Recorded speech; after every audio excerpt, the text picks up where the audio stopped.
إن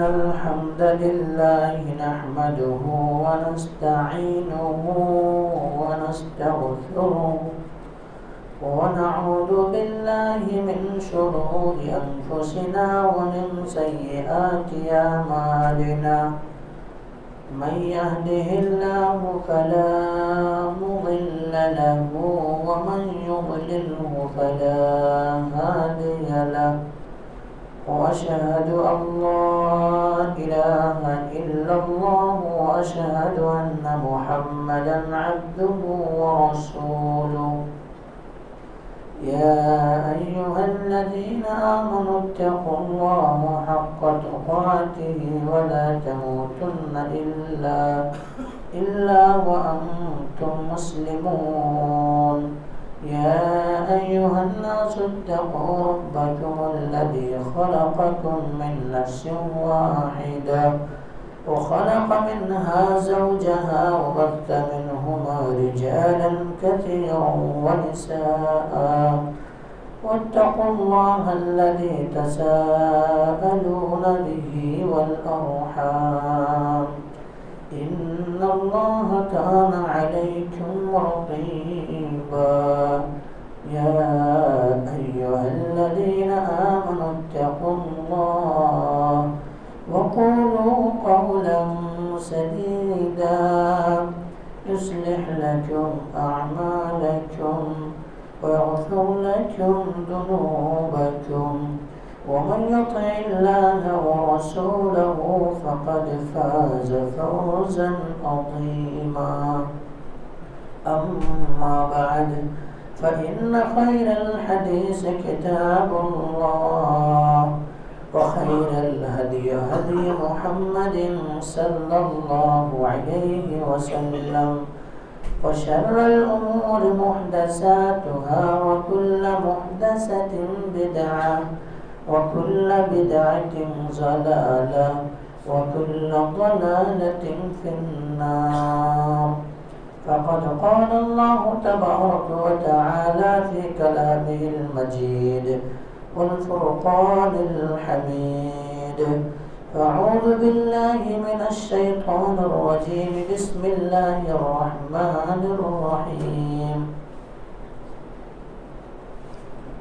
واعبد ربك حتى يأتيك اليقين وقال الله عز وجل وأوصاني بالصلاة والزكاة ما دمت حيا وقال الله عز وجل أعوذ بالله من الشيطان الرجيم بسم الله الرحمن الرحيم يا أيها الذين آمنوا كتب عليكم الصيام كما كتب على الذين من قبلكم لعلكم تتقون وقال النبي صلى الله عليه وسلم قل آمنت بالله ثم استقم قال رب اشرح لي صدري ويسر لي أمري واحلل عقدة من لساني يفقهوا قولي رب زدني علما رب زدني علما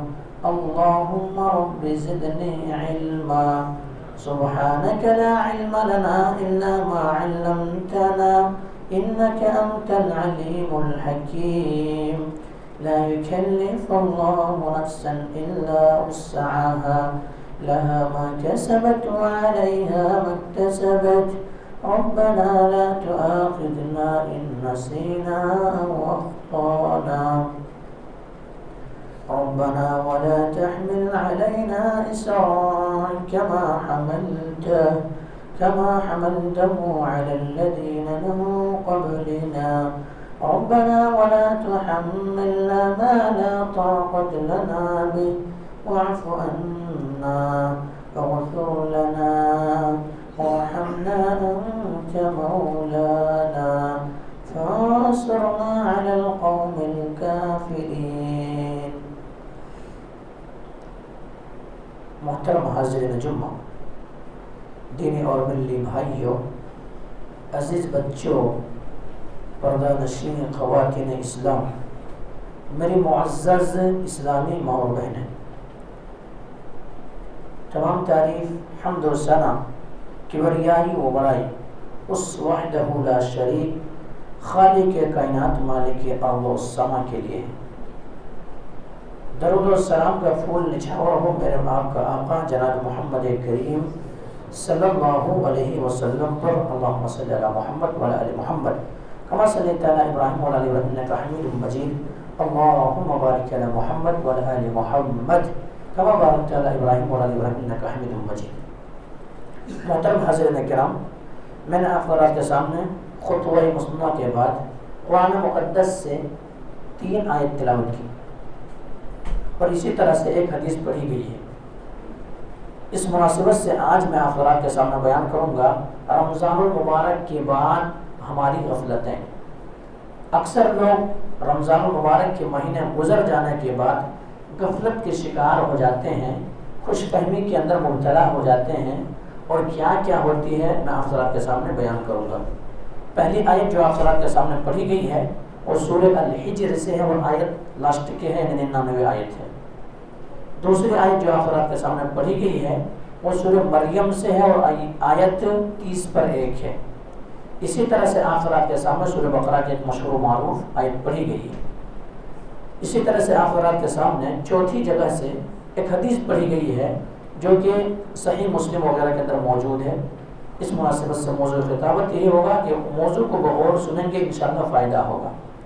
ہم مومن ہیں، ہم مسلمان ہیں الحمدللہ، اور ہم بیان اس امید سے کرتے ہیں، لوگوں کے سامنے واضح و نصیحت اس امید سے کرتے ہیں کیونکہ اللہ تبارک و تعالیٰ نے ہمیں امید دلایا ہے وَذَكِّرْ فَإِنَّ الذِّكْرَىٰ تَنفَعُ الْمُؤْمِنِينَ کہ نصیحت کرو، واعظ کرو، تقریر کرو، سناؤ۔ سنانے سے کیا ہوتا ہے؟ لوگوں کو فائدہ ہوتا ہے۔ کن کو فائدہ ہوتا ہے؟ ایمان والوں کو فائدہ ہوتا ہے، اہل ایمان کو فائدہ ہوتا ہے۔ تو اس لیے یہ امید دلاتا ہے، اور اسی امید کے ساتھ جو انسان راہ حق چھوڑ چکے ہیں اور گمراہی کے دلدل میں جا کے پھنس رہے ہیں، رمضان المبارک کے مہینے کے بعد جو خوش فہمی کے اندر مبتلا ہو گئے ہیں، وہی چیز میں آپ حضرات کے سامنے نشاندہی کروں گا، اور انشاءاللہ آپ لوگ کوشش کریں کہ اس کے اوپر عمل کرنے کی کوشش کریں گے۔ اگر عمل نہیں ہوگی تو پھر کوئی فائدہ نہیں، سننا سنانا بس وہی ہے، الٹا وبال جان بن جائے گی ہمارے آپ کے لیے کل قیامت کے دن، کیونکہ سوال یہی ہوگا کہ تم نے جو سیکھا تھا اس پر کتنا عمل کیا۔ تو سیکھا، آپ نے سن لیا، آپ کو علم ہو گیا، آپ نے جان لیا، آپ کو علم ہو گیا، آپ نے سمجھ لیا، آپ کو علم ہو گیا، اب آپ عمل کتنے کیے تھے؟ کل قیامت کے دن 5ویں سوال میں سے ایک سوال یہ بھی ہوگا۔ دوسری چیز میں بتاؤں میرے بھائی، آداب جمعہ میں سے جب خطبہ کے دوران کیا ہے، یہ ایک ادب یہ بھی ہے کہ سب سے پہلے اگلے صفوں کو مکمل کرنا چاہیے تاکہ آنے والے کو پریشانی نہ ہو، اگلے صفوں کو مکمل کریں، کیونکہ اللہ کے نبی جناب محمد کریم صلی اللہ علیہ وسلم کی حدیث ہے کہ دیکھیے ایک دوسرے کے گردنیں کو فلاکتے ہوئے کوئی انسان آگے نہ بڑھے، کیوں؟ تو اس لیے اگلے صف کو مکمل کرنا ہے۔ دوسری چیز یہ ہے کہ خطبہ کو بغور سننا ہے۔ کیسے سننا ہے؟ حضرت عبداللہ بن مسعود رضی اللہ تعالیٰ کہتے ہیں کہ اللہ کے نبی جناب محمد کریم صلی اللہ علیہ وسلم جب ممبر رسول سے یا کسی بھی گھڑی پہ جب نبی کریم صلی اللہ علیہ وسلم جب خطاب کرتے تھے یا ایھا الذین آمنوا یا ایھا الناس، تو ہم اپنے کانوں کو کھڑے کر لیتے تھے، یعنی پوری دھیان نبی کریم صلی اللہ علیہ وسلم کے طرف لگا دیتے تھے۔ کیوں؟ صرف ہم اس لیے یا تو ہمیں کوئی اچھائی کا حکم دیا جائے، کیونکہ یا سے خطاب ہے، یہاں پہ ہم لوگوں سے خطاب کر رہے ہیں، یا ایھا الذین آمنوا، اے وہ لوگوں جو ایمان لائے ہو، یا ایھا الناس، اے وہ لوگوں تمام دنیا کے بسنے والے انسانوں۔ تو یا سے مخاطب ہے، یا نے اللہ سے ہمیں اگر پکارا ہے تو یا تو کوئی اہم چیز کا ہمیں حکم دیا جائے گا یا تو کوئی برائی سے ہمیں روکا جائے گا، اور ہم پورے تیار ہو جایا کرتے تھے۔ جب یا کی ندائیں آتی تھی ہم سب پورے نبی کریم صلی اللہ علیہ وسلم کی طرف متوجہ ہو جاتے تھے اور خطبات کو، بیانات کو، وعظ و نصیحت کو سنا کرتے تھے۔ تو وہی چیز ہے، اللہ تبارک و تعالیٰ نے کیا فرمایا ہے، اور قرآن کریم کے اندر نچوڑ کے طور پر اگر بیان کیا جائے، قرآن کریم کے اندر 3 ہی چیز ہمیں آپ کو ملتی ہیں، موٹی موٹی چیزیں۔ یا تو ہمیں کسی بات کا حکم دیا گیا، یعنی کوئی کام کرو، حکم دیا گیا، حکم ہے۔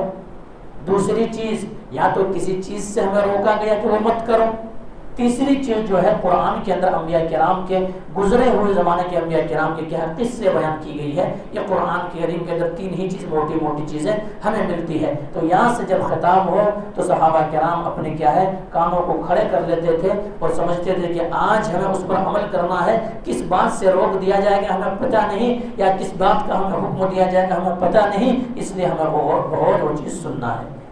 تو میرے بھائیوں, عموماً رمضان کے بعد کیا ہوتا ہے, ہمارے اکثر جگہوں کا یہی حال ہے کہ الحمدللہ رمضان المبارک کے مہینے کے اندر بچھائے ہوئے مصلے لپیٹ دیے جاتے ہیں.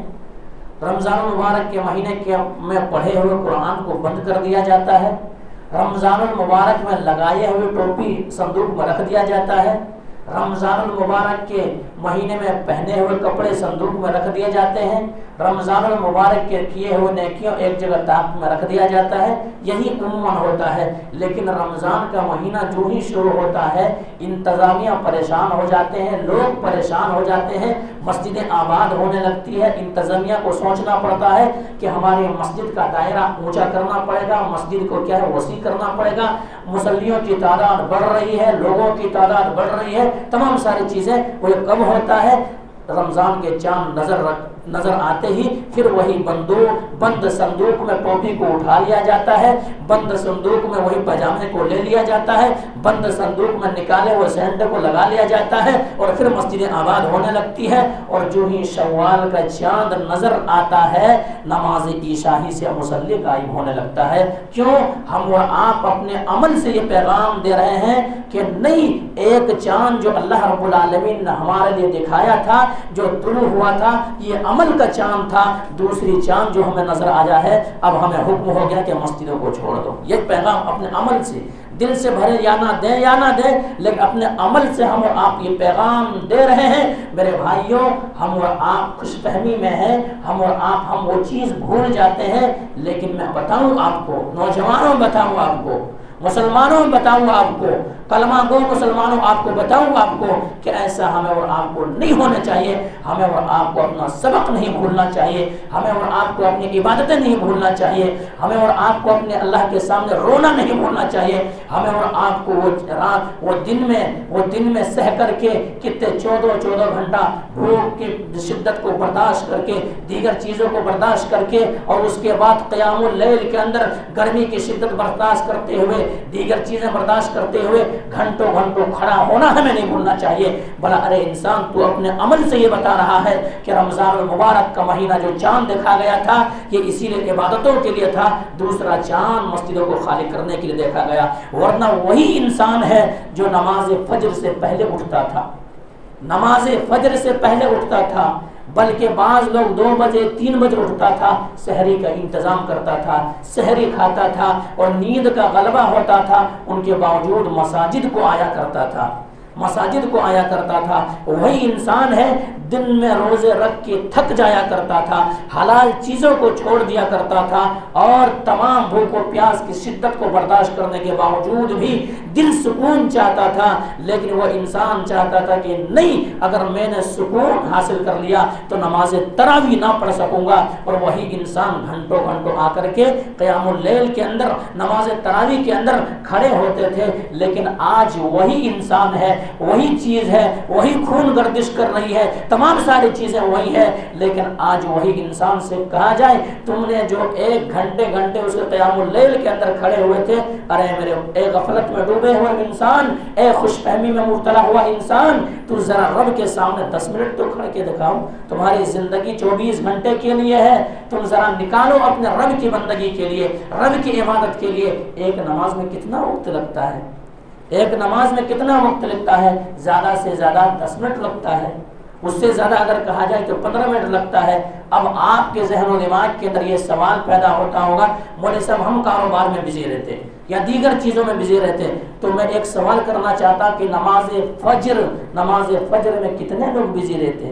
نماز فجر کیا ہمارے کانوں میں آواز نہیں ٹکراتی ہے؟ ہر مسجد سے یہ آوازیں نہیں گونجتی ہے کہ اے غفلت میں ڈوبے ہوئے انسان, اے رمضانی مسلمان, رحمانی مسلمان نہ کہ اے رمضانی مسلمان, تم جو رمضان میں عبادت کیا تھا بلکہ ربانی کے بجائے رمضانی کے بجائے رحمانی بن جاؤ اور رب کی بندگی کرو، کیونکہ رمضان المبارک کا مہینہ جو تمہارے لیے آیا تھا تربیت لے کر کے آیا تھا، اور تم اگر تربیت میں کامیاب ہو تو آگے یہی مسلسل تمہاری زندگی اسی طرح سے ہونا چاہیے۔ اور ہمارے اور آپ کے کانوں میں آواز ٹکراتی ہے، وہی انسان 2 بجے اٹھنے والا اب ان کے کانوں میں 5 بجے 4:30 بجے آواز ٹکرا رہی ہے، الصلاۃ خیر من النوم، الصلاۃ خیر من النوم۔ اے نادان، اے نادان، اے غفلت میں ڈوبے ہوئے انسان، اے رب کے ذکر سے منہ موڑے ہوئے انسان، اے رمضان المبارک کے مہینے میں رب کو پہچاننے والے انسان اور دیگر مہینے میں اپنے اعمال سے ثابت یہ کر رہے ہو کہ رب کو بھول جانے والے انسان، تم جو سوچ رہے ہو یہ دنیا کی زندگی بھول بھلیا ہے، یہ دنیا کی زندگی آرام گاہ نہیں ہے، تمہاری نیند بہتر نہیں ہے، بلکہ نیند بہتر نہیں بلکہ نماز بہتر ہے۔ اٹھ جا، رب کے سامنے کھڑے ہو جا، جو گناہ تم نے رب کے کیا ہے وہ اپنے رب کے سامنے آ کے معافی تلافی ہو جا، مانگ لے، سجدہ کر، واسجد واقترب، رب کے قریب ہو جا۔ ہم نے اور آپ نے اپنا سبق یاد نہیں رہا۔ میرا بھائی آج بتاؤں کہ انسان مسلمان پریشان ہے۔ مسلمان بڑا پریشان کیوں نہ ہو؟ مسلمان اپنے تاریخ بھول چکا ہے، مسلمان اپنے تاریخ بھول چکا ہے، مسلمانوں کو وہ تاریخ یاد نہیں ہے جب مسلمانوں کو صفحہ ہستی سے اٹھانے کی کوشش کی گئی، جب مسلمانوں کو نیست نابود کرنے کی کوشش کی گئی، جب مسلمان اور اسلام کو ختم کرنے کی کوشش کی گئی، لیکن اس وقت جو ہمت، جو طاقت، جو قوت، جو ایمانی جذبے تھے، ایمان کے ساتھ انہوں نے مقابلہ کیا تو آگے بڑھ کر کے لوگوں نے استقبال کیا۔ اور یہاں تک مورخین نے لکھا ہے کہ مسلمانوں نے وہ دن بھی دیکھا کہ مسلمان جہاں جس جنگل میں پاؤں ڈال دیتے، جہاں قدم رکھ دیتے اور دور سے اعلان کر دیتے، اے جنگل کے جانوروں، اے جنگل کے رہنے والے باشندوں، اب ہمیں یہاں گاڑنا ہے، اب یہاں ہمیں خیمہ نصب کرنا ہے، اسلام کے جھنڈے کو آگے لے کے جانا ہے، اس لیے اس جنگل کو کھاڑ دو، اس جنگل کو خالی کر دو، اس جنگل کو چھوڑ دو۔ تو گویا کہ ایسے جنگل و بیابان سے اس طرح سے شیر دھاڑنے والے، اس طرح سے دیگر چیتے نکل جاتے تھے کہ گویا انسان تصور کرتا تھا کہ یہ کیسے ہے۔ اور جب جنگل کی طرح جایا جاتا تھا وہی اسلامی دشمن ہنستے تھے کہ اب ہم سے لڑنے کی کیا ضرورت ہے، یہ تو خود جنگل میں جا رہے ہیں، موت کے منہ میں جا رہے ہیں۔ لیکن جب وہاں کی ایمانی جذبہ اور اعلان کرتے تھے تو جنگل چھوڑ کر کے شیر و چیتا بھاگ جایا کرتا تھا۔ وہ ایمان کی دولت تھی، وہ ایمان کی دولت تھی۔ آج اگر مسلمانوں کے خون سڑکوں پہ بہ رہے ہیں، آج اگر مسلمانوں کے ایک ایک حقوق کو چھینا جا رہا ہے، آج اگر مسلمان کی شریعت کی کھلواڑ کیا جا رہا ہے، آج اگر مسلمانوں کو فیصلے کورٹ و کچہری میں اگر ہو رہی ہے تو یہی ہے کہ ہمارا ایمان ختم ہو چکا ہے۔ ہم اور آپ ذلیل و خوار اسی ہو رہے ہیں کیونکہ ہم اور آپ رمضان میں رب کو پہچانے، رمضان میں ایمان جاگا، رمضان کے بعد ہمارے ایمان کے اندر وہی کلا ورانا علی قلوبہم ما کانوا یکسبون جنگ لگ چکا ایمان کے اندر۔ اور ہمارے ایمان اب جو ہم نے پاک کیا تھا، نورانی ہمارے ایمان روشن ہو گئے تھے، وہ ختم ہو گیا ہے۔ اور اللہ نے کہا تھا وَلَا تَهِنُوا وَلَا تَحْزَنُوا وَأَنْتُمُ الْأَعْلَوْنَ إِن كُنتُم مُؤْمِنِينَ، سربلند تم رہو گے، کامیابی تمہیں ملے گی، زیر نہیں زبر تم رہو گے، عروج پہ تم ہوگے، تمہارے لیے حکومتیں ہوگی، تمہارے تمام ساری چیزیں ہوں گی، بس تم رب کا بن جاؤ، ایمان والا بن جاؤ۔ میرے بھائی ایمان والے ہم کہاں ہیں؟ رمضانی ایمان، رمضانی عبادتیں، رمضانی ہو کر کے ہم اور آپ کیا کر سکیں گے؟ اپنے تاریخ کو بھول چکے ہیں، ورنہ وہی صفحہ ہستی سے مسلمان کو مٹانے کی کوشش کی گئی۔ مسلمانوں کی تعداد 313 کی ہے، مسلمانوں کی تعداد 313 کی ہے، انگنت کافر ہے۔ مسلمان کے پاس اگر تیر ہے تو تلوار نہیں ہے، سفر میں پہنچنے کے لیے، میدان تک پہنچنے کے لیے ان کے پاس سواریاں نہیں ہے۔ ایک ایک اونٹ میں 3 4 صحابہ کرام باری باری اونٹ پہ سوار ہو کر کے میدان تک جا رہے ہیں، وہاں بھی نبی دعا کر رہے ہیں، ایمانی جذبہ دکھا رہے ہیں کہ اللہ آج اگر یہ 313 کی تعداد اگر مٹ گئی تو پھر اسلام کے جھنڈے اور اسلام کو پرچم کو لہرانے والے کوئی نہیں ہوں گے۔ اے اللہ آج یہ 313 کی جماعت کی حفاظت فرما۔ نبی کریم صلی اللہ علیہ وسلم کی دعا تھی، ایمانی جذبہ تھا، صحابہ کرام لڑے تھے، ایسا ہوا اللہ تبارک و تعالی جیت اور فتح و نصرت نازل کی۔ لیکن میرے بھائیوں یہی جب تھوڑا ایمان کے اندر ڈگمگی پیدا ہوا، ایمان کے اندر اختلاف و انتشار ہوا، یہی جنگ احد کے موقع پہ، جنگ احد کے موقع پہ مسلمانوں کی تعداد زیادہ تھی، مسلمان جنگ جیت چکے تھے، ان کے باوجود بھی ذرا ایک غلطی ہو گئی، ذرا ایک غلطی ہو گئی۔ کیا غلطی ہوئی؟ اللہ کے نبی جناب محمد کریم صلی اللہ علیہ وسلم کے بات کو نہیں مانا گیا۔ آج ہم اور آپ کتنے بات کو نہیں مان رہے ہیں؟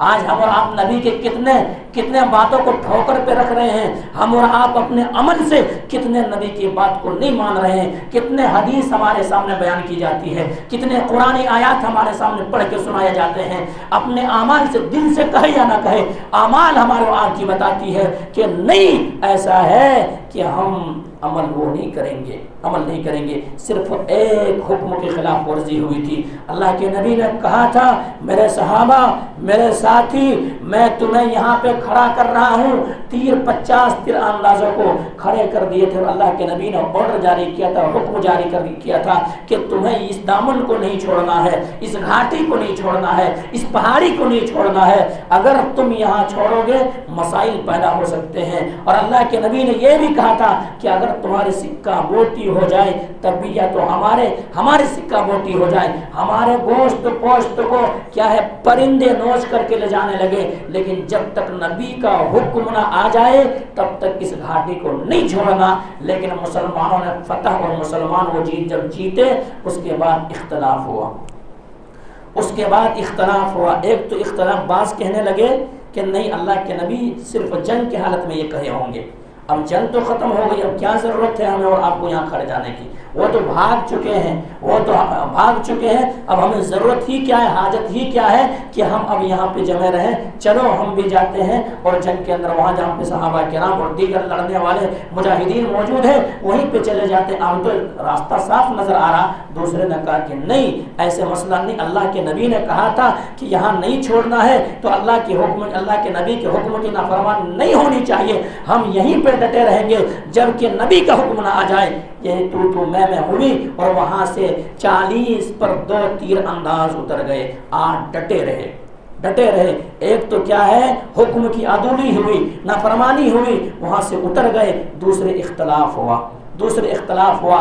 آج ہمارے معاشرے کے لیے دونوں چیز پائی جاتی ہے، اختلاف و انتشار، گھر میں اختلاف، بھائی میں اختلاف، جماعت و جمعیت میں اختلاف، دیگر چیزوں میں اختلاف، مسلمان میں اختلاف، تو مسجدوں میں اختلاف کہ تمہارا یہ مسجد، یہ تمہاری یہ مسجد، تم یہاں کے رہنے والے، تم یہ مسلک کے، تم یہ تنظیم کے۔ ارے میرے بھائی، یہ مسلمانوں کو اگر عزت و ناموس اگر پیاری ہے، آج بھی مسلمانوں کو اگر جو ہے مسلمان کے جو حقوق چھینے جانے کی کوشش کی جا رہی ہے، اگر آج بھی مسلمان متحد ہو جائے، اتفاق و اتفاق دکھانے لگے تو ان کی ہوا اکھڑ جائے گی۔ اور یہ ہم نہیں کہتے، ان کے خود تاریخ نگاروں نے رکھا کہ جو تعداد جمعے کی ہوتی ہے مسلمانوں کی، جو تعداد عید و بقرعید کی ہوتی ہے مسلمانوں کی، اگر ایسے یونٹی، ایسے اتحاد پیدا ہو جائے تو پھر مسلمانوں کو کوئی زیر نہیں کر سکتا، کوئی نہیں ہلا سکتا۔ تو میرے بھائیو، آج ایک سبب جو ہے، آج دنیا جو مسلمان جو ذلیل و خوار ہے، ایک سبب یہ ہے کہ اختلاف و انتشار بٹ گئے ہیں، ٹولیوں میں بٹ گئے، گروہوں میں بٹ گئے، دیگر چیزوں میں بٹ گئے، یہ ایک سبب ہے۔ دوسرا سبب کیا ہے؟ نبی کریم صلی اللہ علیہ وسلم کے حکم کو پس پشت ڈال دینا۔ جنگ احد کے موقع پہ یہ دونوں چیز ہوئی، اختلاف، اور 70 صحابہ کرام کے خون بہہ گئے، 70 صحابہ کرام شہید ہو گئے۔ اور یوں ہی نہیں، بس نہیں، اللہ کے نبی جناب محمد کریم صلی اللہ علیہ وسلم کے دندان مبارک تک کو شہید کر دیا گیا۔ حضرت عمر بن خطاب رضی اللہ تعالیٰ عنہ جیسے جلیل القدر صحابی رسول اپنے ہوش کھو بیٹھے، تلوار کو زمین پہ پھینک دیے اور کہنے لگے، ما مات رسول اللہ صلی اللہ علیہ وسلم، محمد رسول اللہ صلی اللہ علیہ وسلم۔ اب ہم جی کر کے کیا کریں گے؟ اب ہم بچ کر کے کیا کریں گے؟ اب کیا جی کر کے کریں گے؟ وہ نبی ہی ہمارے درمیان زندہ نہیں رہے، اب ہم کس کو دیکھ کر کے دلوں کو سکون پہنچائیں گے؟ کس کو دیکھ کر کے آنکھوں کو ٹھنڈک اور میسر ہوگی؟ کس کو دیکھ کر کے اپنے ایمانی جذبات کو پیدا کریں گے؟ اب ہمارے رسول ہی زندہ نہیں رہے۔ اللہ تبارک و تعالیٰ نے کہا، وما محمد الا رسول قد خلت من قبلہ الرسل افإن مات او قتل انقلبتم على اعقابكم ومن ينقلب على عقبيه فلن يضر الله شيئا. کیا اگر اس سے پہلے بھی جتنا سارے انبیاء کرام آئے ہیں تمام کے تمام چلے گئے تو کیا انبیاء کرام یا شہید ہو جائیں یا قتل مار دیے جائیں تو اپنے دین سے ایڑیوں کے بر پھر جاؤ گے؟ تب پھر انہیں ہوش آیا اور پھر اس کے بعد جنگ کو سنبھالا، پھر مسلمان وہاں پہ جیتے. تو نقصان کس وجہ سے ہوا؟ ایک سبب کیا بنا؟ اختلاف. دوسرا سبب کیا بنا؟ اللہ کے نبی کے بات کو نہیں ماننا. آج مسلمان خود دیکھیں کہ مسلمان کیا ہے، مسلمان کیا ہے؟ اختلاف. مسلمان کتنے حدیث کے اوپر عمل کر رہے ہیں، اس لیے یہ دن دیکھنا پڑ رہا. تو یہ میں بتا رہا تھا کہ رمضان کے بعد ہمارے غفلت ہے. میں یہ بات کیوں بتاؤں؟ میں اس لیے میں یہ بات بتایا میرے بھائی، ہمیں اگر وہ چیز ہمیں اگر چاہیے، اگر سربلندی چاہیے تو ہمیں اور آپ کو کیا ہے؟ ما اتاکم الرسول فخذوه وما نهاکم عنہ فانتہوا. یہ ہمارے لیے دونوں ہتھیار ہیں، دونوں ہتھیار. اللہ کے نبی کو بات کو مان لینا پڑے گا. ترکت فیکم امرین لن تضلوا ما تمسکتم بہما کتاب اللہ و سنتی. تمہارے درمیان دو چیز ہے، قرآن و حدیث ہے. یہی تمہارے لیے رہنمائی اور گائیڈ کرتا ہے، یہی تمہارے فیصلہ سناتا ہے، یہی تمہارے مزدہ سناتا ہے، یہی تمہارے لیے ہے. تم ان کو پکڑ لو، تم زیر نہیں تم زبر ہوگے. تم زیر ہونے کے لیے نہیں، زیر اس وقت نہیں ہو. اب کیا زیر ہوگے؟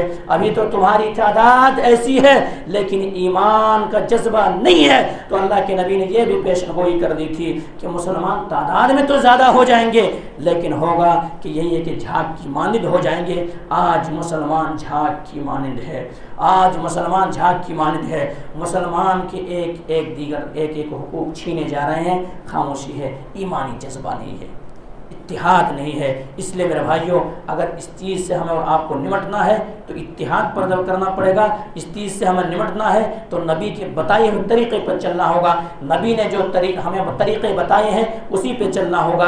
تب انشاءاللہ ہمارا آپ کے لیے فتح و نصرت اللہ کی جانب سے مدد آئے گی. ورنہ انسان اگر اللہ کے نبی کے حکموں کی عدولی کریں گے، نافرمانی کریں گے تو اسی طرح سے پستا رہیں گے، اس طرح سے پستا رہیں گے. اور آپ کہیں گے ہم کہاں نافرمانی کر رہے ہیں، ہم کہاں نافرمانی کر رہے ہیں؟ تو اے رمضانی مسلمان، تم نافرمانی نہیں کر رہا تو کیا کر رہا پھر؟ تمہاری نافرمانی تو یہی ہے کہ اللہ کے نبی نے کہا تھا کہ بچہ جب 7 سال کا ہو جائے، بچہ جب 7 سال کا ہو جائے تو میں کیا کرو؟ نماز کا حکم دو. ابھی کوئی اگر پوچھ لیا جائے یہاں سے وہاں تک کہ آپ کا بچہ 7 سال کا ہے، کیا آپ نے یہ کوشش کی؟ کیا آپ نے یہ کہا کہ میرے بیٹے بھی نمازی بنے؟ آپ نے کہا تو شاید کہ کسی کا ہاتھ نہ اٹھے. اور اللہ کے نبی نے کہا تھا کہ 10 سال کا ہو جائے تو ان کو مارو. آج ان چیزوں سے مارا نہیں جاتا ہے. بچہ اسکول نہیں گیا تو اس پر مارا جاتا ہے، بچہ اسکول نہیں گیا اس پر سوال کھڑے کیا جاتا ہے. بڑے بڑا کیوں ہے؟ بڑے کو اس سے ہوش و حواس نہیں ہے کہ نہیں اس پر تو بس ہمیں اور آپ کو رسمی طور پر جبے کبے پہن لینا ہے. عید و بقرعید نمازیوں کا حال کیا ہوا معلوم؟ آج بتاؤں آپ کو. رمضان شروع ہوا، رمضان کیا ہے، نمازی شروع ہو گئی. مصیبت کوئی آ گئی، نماز شروع ہو گئی. مصیبت چلی گئی، نماز ختم ہو گیا. کوئی رشتہ پیغام نہیں آ رہا، مسجدوں میں آ کر کے رب کے سامنے رو لیا، گڑ گڑا لیا، مانگ لیا، رشتہ آ گیا. اب رشتہ ہو گیا نا، اب نمازی غائب ہو گئے. تو یہ کیا ہے؟ موسمی نمازی ہو گئے، موسمی عبادت گزار ہو گئے. ہے کہ رمضان شروع نمازی شروع، نماز رمضان ختم نماز ختم. کیا ہے؟ مصیبت آئی نماز شروع، مصیبت گئی نماز بند. کہیں دیگر چیزوں میں ہے کام نہیں تو نماز شروع، کام ختم تو نماز ختم. تو یہ چیز ہے میرے بھائی، ایسا نہیں. ہمیں اور آپ کو اگر چاہیے تو اللہ رب العالمین بندگی کرنا ہوگا. ہم اپنے تاریخ بھول چکے ہیں لیکن یہودی جو ہے، یہودی اپنے تاریخ کو ابھی نہیں بھولے. ابھی تک بھی وہ پرچار کر رہے ہیں، ابھی تک بھی لوگوں کو پھیلا رہے ہیں کہ ہمارے جو سب سے جو لڑی گئی ہے جنگ خیبر یہودیوں کے خلاف لڑی گئی ہے اور مسلمان نے فتح حاصل کی تھی. آج روڈوں پہ، آج سڑکوں پہ وہی وہ لوگ جلوس نکالنے کے جنگ خیبر کا ہمیں بدلہ لینا ہے، جنگ خیبر کا ہمیں بدلہ لینا ہے. ہمارے آپ کے نوجوانوں میں کیا ہم نے اور آپ نے ایسا کچھ کیا؟ کیا ہم نے اور آپ نے ایسا کچھ سوچا؟ کیا ہماری سوچ کہیں وہاں تک گئی؟ کیا ہم نے اور آپ نے کچھ جانا کہ آخر کیا کیا سازشیں ہو رہی ہے، کیا کیا چیزیں ہو رہی ہے، کیا ہو رہی ہے؟ ہم نے اور آپ نے غور و فکر کیا؟ ہم تو اپنے ہیں، اپنے میں پڑے ہوئے ہیں، بس اپنا خوش ہیں تو سب خوش ہیں، لیکن ایسا نہیں میرے بھائی۔ آج ہمیں اور آپ کو کیا ہے، رب تبارک و تعالیٰ نے جو حکم دیا ہے اس حکم پر عمل کرنا پڑے گا، ورنہ اللہ تبارک و تعالیٰ کا وعدہ ہے وَمَنْ أَعْرَضَ عَنْ ذِكْرِي فَإِنَّ لَهُ مَعِيشَةً ضَنْكًا وَنَحْشُرُهُ يَوْمَ الْقِيَامَةِ أَعْمَى وَقَدْ كُنْتَ بَصِيرًا کہ جو انسان میرے ذکر سے روگردانی کرے گا، منہ موڑے گا، ایسے انسان کی زندگی تنگ کر دوں گا۔ زندگی تنگ ہے آج، زندگی تنگ ہے آج، ڈر رہا ہے آج مسلمان، خوف زدہ ہے مسلمان، آج ڈرا بھی رہا ہے، باقاعدہ ان کے ساتھ زیادتیاں ہو رہی ہے، اور دشمن طاقتیں ہمارے سامنے وہ چیز ایک کے بعد دیگر وائرل بھی کر رہا ہے، دکھا رہا ہے کہ یہ تمہارے درگھٹنا ہونا ہے، یہ تمہارے درگھٹنا ہے۔ میرے بھائیوں، دل کے اندر یہ تڑپ ہے، آج مسلمان عورتیں لاکھوں کی تعداد میں مرتد ہو گئی ہے، لاکھوں کی تعداد مسلمان مرتد ہو گئی ہے۔ یہاں پر بھی اللہ کے نبی کو حکم ہوا، اللہ کے نبی نے کہا کہ شادیوں کو آسان کرو، شادی جو ہے آسان کرو، نکاح کو مشکل کر دو۔ لیکن آج ہمارے معاشرے کے اندر جب تک شادی کو مشکل ہی بنایا گیا ہے، وہ چیز نہیں آئیں گے، یہ چیز نہیں ہوگا، بچہ پاؤں پر کھڑا نہیں ہوا ہے تب تک شادی کریں گے نہیں۔ اب پھر وہ بچیاں کہاں جائے گی؟ ذمہ دار کون ہے؟ ذمہ دار ہم خود ہیں، ذمہ دار ہمارا معاشرہ ہے۔ وہ بچیاں پھر کہاں جائے گی جو نابالغ سے پہلے جوان ہو رہی ہے؟ ماں باپ نے موبائل دے دیا ہاتھ میں، ماں باپ نے موبائل دے دیا ہاتھ میں، ننگے ناچ دیکھ رہی ہے، دیگر چیزیں دیکھ رہی ہے، گھروں کے اندر ٹی ویاں چل رہی ہے، تمام ساری چیزیں موجود ہے، ان کے کیا ہیں، خواہشات ابھر رہے ہیں، وقت پہ شادی نہیں ہو پا رہا ہے۔ اب بچیاں نہیں بھاگے گی، کون کہاں بھاگے گی؟ بچیاں مرتد نہیں ہوگی، کہاں جائے گی؟ ماں باپ نے تربیت تو کیا نہیں، ماں باپ نے تو پڑھایا نہیں کہ نہیں دین اسلام سے ہٹو گے تو سب سے پہلے رب کی مار آئے گی، رب نے تو سمجھایا نہیں۔ مخلوق تعلیم دی، بھائی کا رشتہ ہے، اس کا رشتہ ہے، اس کا رشتہ ہے، اسلام تو پڑھایا نہیں، پھر کیا ہوں گے؟ مرتد نہیں ہوں گے تو کیا ہوں گے؟ میرے بھائیو، یہ چیز ہم اور آپ خیال رکھیں، اور معاشرے کے اندر اس چیز کو اگر روکا جا سکتا ہے تو اس لیے میں نے شروع میں کہا تھا نبی کے حکم کے اوپر عمل کریں گے تب، نبی کے حکم کے اندر عمل کریں گے تب، اور یہ تمام ساری چیزیں جب تک نہیں ہوگی یہ معاشرے کو دندل سے نہیں نکالا جا سکتا ہے، یہ مسلمان ذلیل و خوار ہونے سے نہیں بچ سکتا ہے۔ اگر مسلمان اگر ایک پلیٹ فارم پر آ جائے، مسلمان قرآن و حدیث کے اوپر عمل کرنے لگے تو آج بھی بچیوں کو بچاؤ، آج وقت پہ شادی کرو بچوں کی، وقت پہ شادی کرو بچیوں کی، موبائل فونوں سے دور رہو۔ آج ہمارے معاشرے کے اندر کیسا خرافات عام ہو چکا ہے میرے بھائی، شادی کو اتنا مشکل بنا دیا گیا ہے میرے بھائی کہ شادی ایسا ہے، ابھی شادی اللہ کے نبی کے دور میں ایک نظر کوئی دیکھ لیتے تھے بس اس کے بعد بات ہو جاتی تھی، نکاح ہو جایا کرتا تھا۔ آج منگنی میں ختم کر دیا لاکھوں کی طرح، اب وہ منگنی میں جو ختم کیا پھر ولیمے کے لیے یا نکاح کے لیے پھر سے وہ جمع کرے گا اتنا پیسہ، پھر اس کے بعد ویسا ہوگا، پھر اس کے لیے اس کے لیے یہ خرافات۔ معاشرہ ہمارا ذمہ دار ہے، ذمہ دار وہ نہیں، آج ہمارے معاشرہ ذمہ دار ہے کیونکہ ہم نے دینی تعلیم نہیں دی، ہم نے وقت سے پہلے ان کی شادی نہیں کی، اور یہ عورتیں دیگر بہلانے والی بات کہہ کر کے، دیگر باتیں کہہ کر کے اپنے طرح مائل کیے، پھر ان کے ساتھ کیا سے کیا نہیں ہو رہا ہے، باقاعدہ پلاننگ چلایا جا رہا ہے، باقاعدہ لوگوں کو کس طرح اپنے طرح مائل کیا جائے یہ باتیں چل رہی ہے۔ مسلمانوں کو ہوش و حواس نہیں ہے، ان کو پتہ نہیں ہے، تو اے میرے بھائیوں یہ کب پتہ چلیں گے؟ جب لوگ مسجد سے جڑیں گے تب ہوگا، نہیں ہوگا۔ اللہ کے نبی کے دور میں فیصلہ کہاں ہوتے تھے؟ اللہ کے نبی کے دور میں تعلیم کہاں ہوتی تھی؟ اللہ کے نبی کے دور میں قیدیوں کو کہاں رکھا جاتا تھا؟ کہاں رکھا جاتا تھا؟ مسجد میں سمامہ بن اوسار جو بہت بڑے قیدی تھے، کئی مسلمانوں کو قتل کیا تو کہاں لا کے رکھے رہے تھے؟ تو یہ مسلمانوں کا یہ مسجد جو تھے تعلیم کا اڈا تھا، مسلمانوں کا یہ مساجد جو ہے یہیں سے فیصلہ ہوتے تھے، مسلمان کا اگر کوئی چیز ہے تو یہ مسجد سے ہوتی تھی۔ آج مسلمانوں کا رشتہ مسجدوں سے کاٹ دیا گیا ہے، آج مسلمانوں کا رشتہ مسجدوں سے کاٹ دیا گیا ہے، اور انہوں نے کہا تھا کہ مسلمانوں کی تعداد اگر مسجدوں میں وہی ہو جائے جو جمعہ کا دن ہوتا ہے تو مسلمان کو کوئی زیر نہیں کر سکتا۔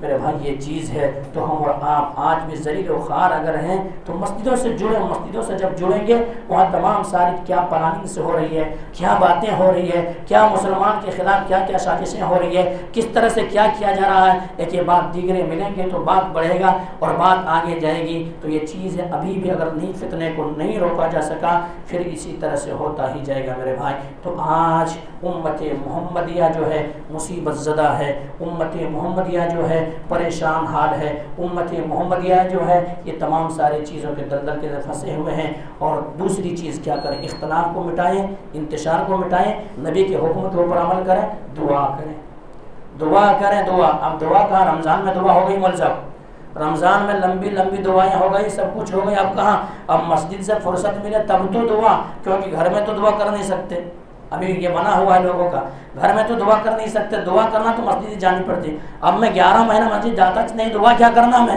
دعا کیا کرنا. میرے بھائی دعا کرو. اللہ کے نبی جناب محمد کریم صلی اللہ علیہ وسلم نے جو ایمانی جذبے کو جگایا تھا, صحابہ کرام کی 13-15 سال کی قد و کاوش اور محنت کو جا کر کے میدان بدر میں ڈال دیے تھے, تو اللہ کے نبی پوری رات بھر دعا کیے تھے, پوری رات بھر دعا کی تھی. تمام صحابہ کرام کو کہے کہ آپ آرام کریں, آپ کو جنگ لڑنی ہے. اللہ کے سامنے گئے نبی کریم صلی اللہ علیہ وسلم, اے اللہ کسی اور کے سامنے ہم بے بسی بیان نہیں کر رہے ہیں, کسی اور کے سامنے کمزوری نہیں بیان کر رہے ہیں. اے اللہ اللہم لا مانع لما اعطیت, اے اللہ تو جو دے دے کوئی روک نہیں سکتا, اور تو جو روک لے کوئی دے نہیں سکتا. آج مسلمانوں کی تعداد تو بہتر جانتا ہے, آج مسلمانوں کی کیا حالت ہے تم بہتر جانتا ہے. اے اللہ ہماری مدد فرما, اے اللہ ہماری مدد فرما. اللہ کے نبی دعا کر رہے ہیں کہ اگر یہ تعداد مٹ گئی پھر دنیا کے اندر تمہارے نام لینے والے کوئی نہیں ہوں گے. ایسی دعائیں ہو رہی ہے. پہنچ گئے نبی کریم رفیق یار حضرت ابوبکر صدیق رضی اللہ تعالیٰ عنہ, دیکھے کہ نبی کریم صلی اللہ علیہ وسلم پہلو سے کیا ہے, چادر نیچے گر چکے ہیں, نبی دست مبارک آسمان کی طرف دراز کیے ہوئے ہیں. اللہ کے نبی کو کہا گیا, اللہ کے نبی اب بس کیجئے, اللہ کے نبی اب بس کیجئے. اب اللہ کے ذات کے اوپر قوی امید ہے کہ اللہ ہماری امداد کریں گے, اللہ ہماری مدد فرمائیں گے. تب اللہ کے نبی جناب محمد کریم صلی اللہ علیہ وسلم کے اوپر وحی نازل ہوئی کہ آپ کو جنگ نہیں لڑنی ہے, خالی جنگ میں پہنچنا ہے. لڑیں گے, فرشتوں کا نزول ہوں گے, 1000 کی تعداد بھیجیں گے, 3000 کی تعداد بھیجیں گے, 5000 کی تعداد بھیجیں گے. ایمانی جس دعا سے, دعا آج دعا سے لوگ قاصر ہیں. تو یہ تمام سارے چیزوں کو روکا. پہلی چیز وقت پہ شادی کرنا پڑے گا ہمیں اور آپ کو, دوسری چیز اختلاف کو مٹانا پڑے گا, تیسری چیز نبی کے حکم کے اوپر عمل کرنا پڑے گا, چوتھی چیز ہمیں اور آپ کو دعائیں کرنا پڑے گا, اور تمام ساری چیزیں اختلاف و انتشار کو مٹانا پڑے گا. آج دیگر 3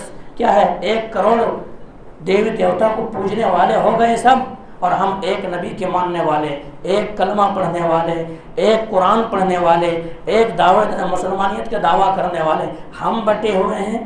ہمارے اندر تفرقے, ہمارے اندر انتشار, ہمارے اندر اختلاف, اور ہمارے آپ کو وہ جذبہ نہیں ہے کہ ہمارے ایمانی جذبہ کی میرے بھائی تڑپ ہے, یہ تڑپ ہے. کہاں سے کہاں یہ دنیا کہاں سے کہاں جا رہی ہے, مرتد ہو رہے ہیں, پھر دنیا کے اندر بھی زیادتی ہو رہی ہے, آخرت کے اندر جو تو ہے ہی ان کا معاملہ اسلام سے نکل چکا ہے. لیکن پھر ہم اور آپ غور و فکر کریں گے, روکنے کی کوشش کریں گے, جاننے کی کوشش کریں گے.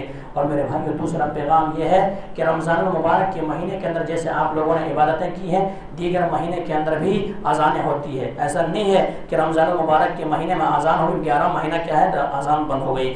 دیگر مہینوں کے اندر بھی عبادتیں ہوتی ہیں, دیگر مہینوں کے اندر بھی دیگر چیزیں ہوتی ہیں. تو اللہ کے واسطے سینے پہ ہاتھ رکھ کر کے آپ غور و فکر کریں اور مسجدوں کو آباد کریں. ورنہ اللہ تبارک و تعالیٰ نے وہی فرمایا, نقضت غزلها من بعد قوت انکاتا, کہ کہیں اس عورت کی مانند نہ ہو جانا, اس عورت کی طرح نہ ہو جانا جو دن بھر سوت گانٹتی ہے, دن بھر سود بناتی ہے, اور ٹھیک اس وقت آتا ہے جب مزدوری دینے کی باری آتی ہے یا لینے کی باری آتی ہے, اس وقت سود کو کاٹ کاٹ کے ختم کر دیتی ہے, توڑ دیتی ہے, اور سود کو ریزہ ریزہ کر دیتی ہے. اے رمضانی مسلمان, تمہارا بھی یہی حال ہے. تم 1 مہینے رب کی تو عبادت کر لی, رب کے سامنے کہہ لیے, عاجزی کر لیے, توبہ و طائب کر لیے, اب پھر 11 مہینے اگر چھوڑ دیے تو تمہارے 11 مہینے پھر عبادت وہی چلا گیا, ختم. اب آپ کے کیا ہے, بیلنس موجود نہیں ہے, آپ کی نیکیاں موجود نہیں ہے, آپ کی دیگر شے موجود نہیں ہے, ختم ہو گیا. پھر رمضان شروع ہوگا, پھر شروع ہوں گے, اور یہ شیطان ورگلاتا ہے. امیدیں دلاتا ہے، چلو میاں کرو، ابھی کیا کرنے کا کرو، بعد میں کر لینا۔ یعدہم ویمنیہم وما یعدہم الشیطان الا غرورا، دھوکہ میں ڈالتا ہے، مزین کرتا ہے، گناہوں کو سزاتا ہے، اور کیا کر خوش فہمی میں مبتلا کرتا ہے۔ اے مسلمانوں، خوش فہمی میں مبتلا نہ ہو، رب کی بندگی کرتے رہیں۔ وَاعْبُدْ رَبَّكَ حَتَّى يَأْتِيَكَ الْيَقِينُ، جب تک کہ تمہیں موت نہ آ جائے۔ حضرت عیسیٰ علیہ السلام کو بھی اللہ نے یہی حکم دیا تھا، وَأَوْصَانِي بِالصَّلَاةِ وَالزَّكَاةِ مَا دُمْتُ حیا، کہ میں اللہ نے مجھے حکم دیا ہے کہ میں اس وقت تک زکوٰۃ اور نماز قائم کرتا رہوں جب تک کہ ما دمت حیا، جب تک میں زندہ ہوں، جب مجھے موت نہ آ جائے تب تک۔ اے رمضانی مسلمان، ذرا ایک بات ذرا ٹھنڈے سے لے لیں، کیا ہمیں اور آپ کو پتہ ہے کہ ہماری موت رمضان ہی میں آئے گی، یا ہمارے اور آپ کے پاس وہ اختیار ہے کہ اگر غیر شوال کے مہینے میں اگر ہمارے پاس فرشتے آ گئے تو فرشتے کو دے دیں گے پیسہ رشوت وغیرہ کہ بھیا ابھی مت آؤ، ابھی آپ کو آنے کی ضرورت نہیں، رمضان میں ہم نے بنتے ہیں، رمضان میں روح قبض کرو۔ یا پھر جو مال و دولت اور کاروبار کو بہانہ بنانے والے، کیا فرشتے آپ کے پاس اسی وقت آ گیا، آپ کہیں گے ذرا باقی ہے ایک حساب باقی ذرا چھوڑو، کہہ سکتے ہیں آپ ان کو؟ آپ کے اندر وہ طاقت ہے، آپ کے اندر وہ سخت ہے؟ نہیں، آپ کو جب اختیار ہی نہیں ہے، آپ کے سانس گنے جا رہے ہیں، آپ کی زندگی محدود ہے، آپ کو پتہ ہے کہ اللہ کے نبی نے کہا کہ عبادتیں کرنا ہے، بندگی کرنا ہے، نمازیں پڑھنا ہے، تمام ساری چیزیں کرنا ہے، اور اگر عبادت نہیں کریں گے تو ان کی یہ کیفیت ہونے والی ہے، جو عبادت کریں گے ان کی یہ کیفیت ہونے والی ہے، تمام ساری چیزیں بتا دیے، ان کے باوجود کس چیز نے آپ کو یہ دن دیکھنے پر مجبور کر رہا ہے، اور کون چیز آپ کو مسجدیں خالی کرنے پر مجبور کر رہا ہے؟ نمازوں سے غفلت آپ کی زندگی میں کیوں ہے؟ رب کی بندگی سے غفلت کیوں ہے؟ تو میرے بھائیوں، ہمیں اور آپ کو غور و فکر کرنے کی ضرورت ہے۔ بہرحال اس بات کو ختم کرتے ہیں، اللہ سبحانہ و تعالیٰ سے دعا کرتے ہیں کہ مولا کریم جو بات کہی گئی ہے، سب سے پہلے تو ہم اور آپ کو تو ان باتوں کے اوپر اچھی سمجھ کے توفیق دے دیں، اس کے بعد مولا کہ ہم تمام مسلمانوں کو عزت و آبرو کی حفاظت فرماؤ۔ مولا کریم جو ہماری مسلمان بچیاں ہیں مولا کریم وہ مرتد ہو رہی، مولا کریم انہیں دین کی تو صحیح سمجھ عطا کر دے۔ مولا کریم مسلمان کے خون جہاں پہ بہائے جا رہے ہیں یا مسلمان کے خلاف سازشیں کر رہے ہیں، مولا کریم جو سازشیں کر رہے ہیں، یا تو انہیں تو ہدایت نصیب فرما یا تو صفا ہستی سے تو مٹا دے مولا کریم۔ اور مولا کریم تیرا یہ وعدہ ہے وَإِذَا سَأَلَكَ عِبَادِي أَنِّي فَإِنِّي قَرِيبٌ، جب میرا بندہ ہاتھ اٹھا کر کے دعا کرتا ہے تو میں ان کے کیا ہوں، دعا سے حرک سے زیادہ قریب ہوں، اور مجھے ہاتھ لوٹاتے ہوئے شرم محسوس ہوتی ہے۔ اے اللہ، تیرے ذات کے اوپر قوی امید ہے، تیرے ذات کے اوپر قوی بھروسہ ہے۔ مولا کریم ہم کمزور ہیں لیکن تیری طاقت کمزور نہیں ہے۔ ان اللہ علی کل شیء قدیر ہے، تو ہر چیز پر قدرت رکھتا ہے، اور جو میں مجھ سے مولا کریم تیرے علم میں تمام ساری چیزیں ہیں، تیرے علم تو ایسا ہے کہ کالی پہاڑی ہے، کالی رات ہے، کالی پہاڑی میں کہ وہ چونٹی چلتی ہے اس کی آہٹ کو بھی جانتا ہے، اور اس کی خبر تو رکھتا ہے، تو تمام چیزوں کو عطا کرنے والا ہے۔ مولا کریم تو ہماری عزت و آبرو کی حفاظت فرما۔ مولا کریم جو صرف رمضانی مسلمان تھے، رمضان کے بعد مسجدوں کو غیر آباد کر دیے، مولا کریم ان کے دل کے اندر تو اپنا خوف پیدا کر دے، اپنا ڈر پیدا کر دے، اور انہیں بھی نماز پڑھنے کی توفیق دے دے، انہیں بھی مسجدوں کو آباد کرنے کی توفیق دے دے، انہیں تسلسل کے ساتھ نمازیں اور اللہ کی بندگی کرنے کی توفیق دے دے۔ تقبل یا رب العالمین وآخر دعوانا الحمدللہ رب العالمین، سبحان ربک رب العزة عما یصفون وسلام المرسلین والحمدللہ رب العالمین برحمتک یا ارحم الراحمین۔